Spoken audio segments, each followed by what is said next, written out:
Good day to you, beautiful person. Welcome, and thank you so much for clicking on this video. Do you like Smash? I sure do. Can never get enough of it. So that's why I want to show you one of my brand new Smash Top 5 videos, where I explore a specific developer, franchise or console, and see what would be 5 of the most interesting characters to add from that segment.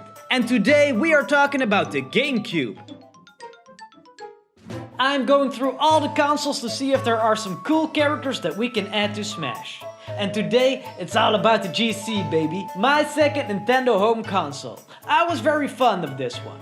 And some of my greatest video game memories came from this era. So there are a lot of suitable fighters that I can choose from. These might not be the characters that were the most popular, but just the ones I think that could be the most fun and interesting. Not all of these were born on the GameCube, but if they were present in a game on that console, it's all good. So if you have 5 characters that appeared on the GC that you want to see in Smash Ultimate as DLC, then let me know in your top 5 in the comments too, as I love to read your ideas as well. So I think that explains everything. Shall we begin? Let me show you number 5.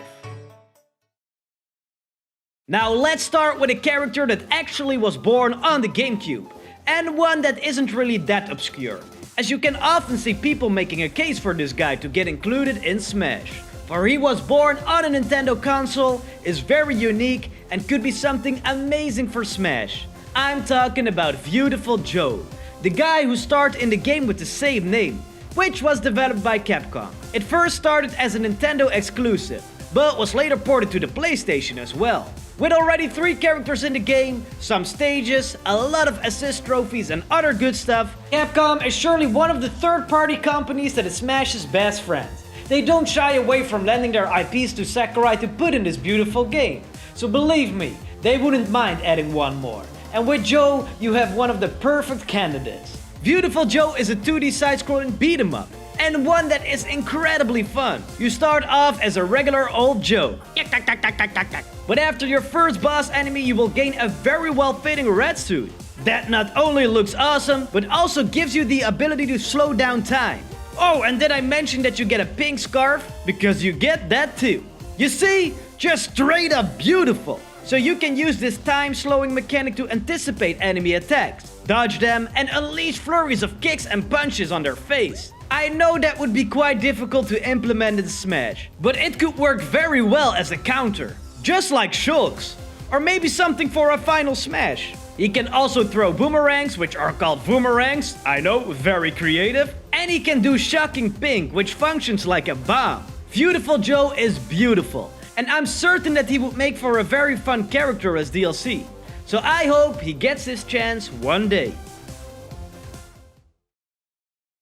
And here's a character that has been absent for some time, but made his first steps on the Nintendo GameCube.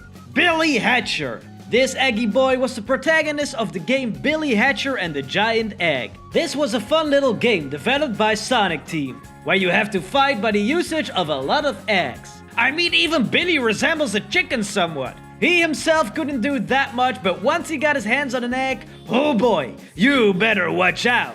He could roll it over enemies, slap it around, ground pound it, and just roll it very hard while he kept clinging on for his dear life. Woo! Just imagine how fun this could be for Smash. I mean, it's not like there already is a character that makes use of a lot of eggs. By rolling these eggs around and feeding them with fruit, yeah, I don't really know how the logistics of that work either, they could get bigger and bigger. Once they were at their peak, Billy could scream like a good old rooster and the egg would hatch. Depending on what kind of egg it was, an animal would pop out. Befriend this animal and you could make use of their powers, like elemental attacks or by riding them around. This could be a good way to make use of his specials, with each special corresponding to another animal. The Giant Egg would be the only game Billy would appear in as the protagonist. He would, however, make a lot of cameos in other Sega games. But that also has been a while ago. So why not honor this good boy by putting him in Smash, so he could scramble some of Yoshi's eggs to strike back. And you know, while a lot of people were playing Metal Gear Solid, I was playing Splinter Cell on the GameCube. So let's add Sam Fisher as a counter to Snake.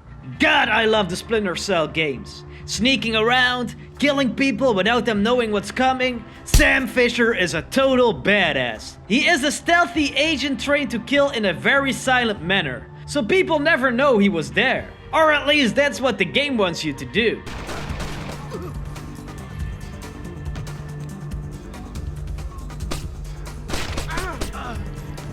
So you can probably imagine what a moveset for him would look like. Some epic hand-to-hand combat, a pistol with a silencer so it doesn't make too much noise, some knifing skills, and crawling around so the enemies won't see him. Yep, it would pretty much be the same as Snake. But there are always ways to make things different for him. It's a bit sad, you know. Back in the day, every couple of years a new Splinter Cell game would release, which were all mostly positively received. But after 2013, which was the year of Splinter Cell Blacklist, it suddenly just stopped. Sam Fisher did the one thing he was very good at: disappear. He could, however, be seen as a cameo in Ghost Recon Wildlands and Breakpoint. And that makes you wonder, could that lead into a next Splinter Cell game? I most certainly hope so. But he's a staple in the industry and a very important video game character, especially when you look at the top of all Ubisoft characters. So I really do believe he deserves a place in Smash. And as he was created during the time of the GameCube, he could be something great to represent that era.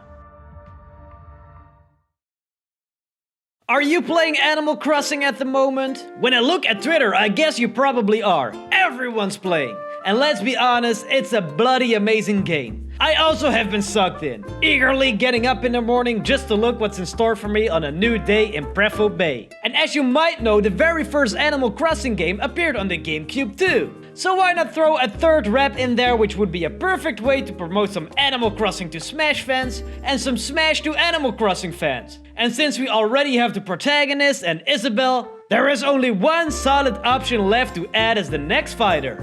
And that is our favorite Tanuki boy, Tom Nook. The good man that offers you a getaway package and puts you to work to pay off your loans. Born on the GameCube, he would be a perfect rep for that era, especially since he has such a big role once again in a new Animal Crossing game.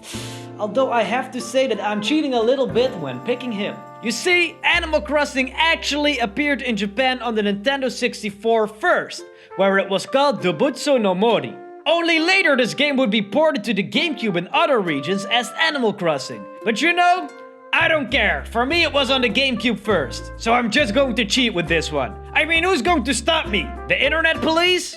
Open up! The police is here! Most things that you can do in Animal Crossing are already part of the movesets of Villager and Isabelle in some way. But there are always creative ways to add some more. What about unleashing some wasps or tarantulas on your enemies? And Tom Nook loves money, right? He could throw some bells at the other Smash fighters. Or maybe even fruit, which could also be really fun. We also have ladders now, so breaking that over the head of other Smash characters would be hilarious. A stage could obviously be a New Horizons island, which a lot of people have been creating these days. If you want me to visit your island, you should join one of my live streams in the coming weeks, where I visit all the cool islands of viewers. I could maybe visit yours if you want to. It would be really cool. Okay, enough of that. On to the next. And let me end with a character that I got introduced with on the console that this whole video is about. She is someone that we will hopefully see again very soon. I'm talking about Jade from the game Beyond Good and Evil. This game was just straight up amazing. Awesome puzzles, action, cruising around on a speeder boat, great story, and a lot of silliness and fun in general. The world building was also great, and there were many amazing characters to be found. As you probably know, Beyond Good and Evil 2 is in the works right now, but there has been no official word yet on when that will release. The game will function as a prequel to the original game, but you won't play as Jade. She can, however, be seen in one of the trailers where she appears to be a bad guy. So I'm curious how that's going to turn out. But let's talk about a moveset for her. She mainly fights with a staff, which of course would be something very cool to have in Smash. And besides that, she also has a weapon called a gyro disc launcher, which she uses to shoot projectiles at enemies and solve puzzles. She is also a professional photographer, so she could always whip out that camera to stun enemies with a flash. I would love to see a stage in the world of Beyond Good and Evil, like the lighthouse shelter, which functions as her base. For her final smash, it would be awesome to see some of the companions being included too. Like Double H, who straight up headbutts all the enemies out of the way. Or of course Paige, who always has Jade's back. With Beyond Good and Evil 2 on the way, it would be great to bring some more love to the game by adding Jade to Smash. And as Ubisoft has no character in yet, I think she is a perfect pick. My number one choice would be Rayman, but if he can't make it, just give that letter to Jade. Or Sam Fisher, it doesn't matter. So that's it, 5 characters that had an amazing game in that GameCube era, which would be very fun for Smash. But that's just my humble opinion. There is actually something way more important, and that is you. So if you got to pick 5 fighters that were present on the GameCube to make their way to Smash's DLC, then who would it be? Let me know in your top 5 in the comments. We're slowly working our way to the top. I already tackled characters from the NES, SNES and the Nintendo 64. If you haven't seen my picks for those yet, be sure to check them out. Which also means that our next episode will be about the Wii, Nintendo's most popular home console, up until now. Do you have any characters from that console that you love? Then let me know as well. Always love to take inspiration from your picks. And if you watch this video, you probably love Smash and Nintendo. Then may I suggest subscribing to this channel to help the small creator out. Here you can find lots more videos like these about Smash and other Nintendo games. Or what about Super Smash live streams where you can fight me and probably win as I suck. All good stuff. So subscribe to XPref to make me one happy boy. Leaving a like on this video if you enjoyed also really helps me out. I want to thank you so much for watching and I hope to see you next time.